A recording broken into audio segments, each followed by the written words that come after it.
Guys, so honestly I'm tired. Okay, so this one, a lot of people have been in my DM. Ashabi, I want to come to Saudi Arabia. How do I do it? How do I go about it? And all of that. First thing first, you cannot come to Saudi Arabia on your own. You cannot. Saudi does not do direct hire. You can only come to Saudi Arabia through an agency, or yes, just through an agency. And there are several agencies. If you want an agency, just hit me up on my Instagram or my Twitter, baby no skipper. I'll be glad to link you up with one or two agencies that I know. So what are the steps involved? Honestly, coming to Saudi Arabia is very easy, very, very easy. It's like the easiest place to be. I think I started my process I didn't even start any process. I did the exam in October, and by February I was ready to move. So this is what happens.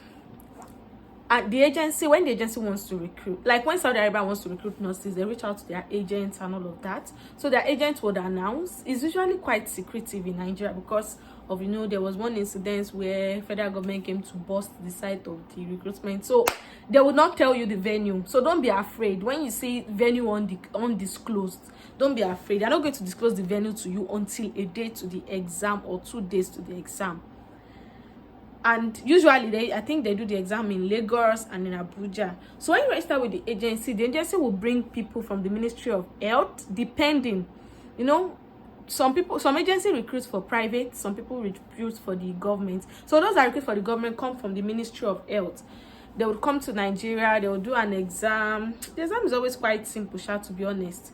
They'll do an exam, then after the exam, they will do an interview, then they will let you know if they pick. It's from that day you will know whether they pick you or they did not pick you. It's from that day you will know. So don't even stress yourself. There's no need to be going home. And so after that, maybe after some few weeks, maybe when they've gone back to Saudi Arabia, completed the process, the agency will reach out to you. Then they'll tell you what next to do. I think what next to do after that is you go to Abuja, you go for your police clearance. Luckily for me, my own agency did everything for us. My own agency did everything. All the waka waka, they did it for us. But some of my friends that came with other agencies, they told us that they had to do all the waka waka by themselves. They had to go to Ministry of Education to verify their certificates. They had to go to...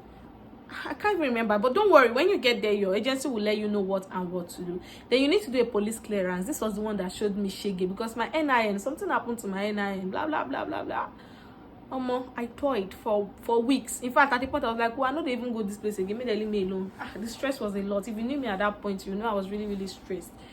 So for those that come in through private, I don't know, I spoke to one of my friends that came in through the private recruitment agencies, and she was like, for those ones, you have to do your data flow. Data flow is a way that they verify your documents in Nigeria. You have to do your data flow and get a Saudi council pin that you use to come and write the exam when you get here.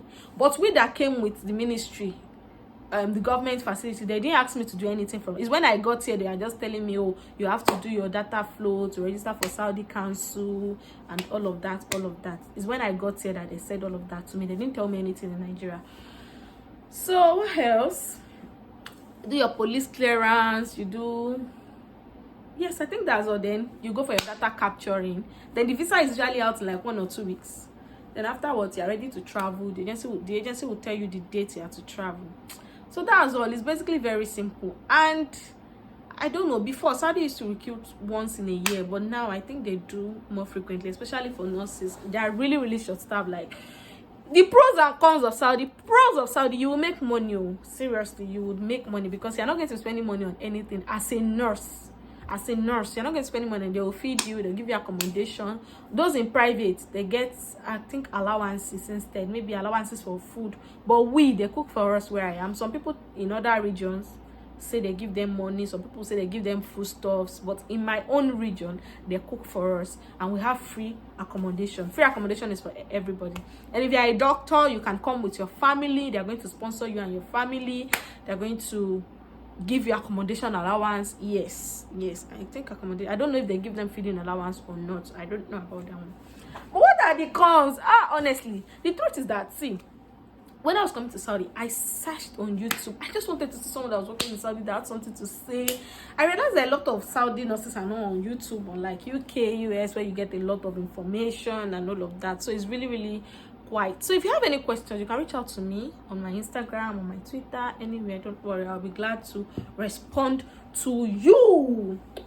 The cons are, it's not easy to be here without your family. Is honestly not easy. Then secondly, Saudi laws, you have to work 48 hours a week. Yes, so it's either you are coming to work 6 days in a week for 8 hours, or you're coming to work 4 days in a week for 12 hours, or you're coming to work 5 days in a week for 10 hours. That is how they do it, and it is dependent on the region. Like my own region now, they chose the 6 days a week part. It's really, really stressful for me, to be very honest, because me in Nigeria, I was used to the 3 days off, 2 days off, 1 day off. But yeah, it's really different. You have to work at a stretch 8 hours per day. Maybe you're on morning shift, afternoon shift, night shift, 8 hours per day.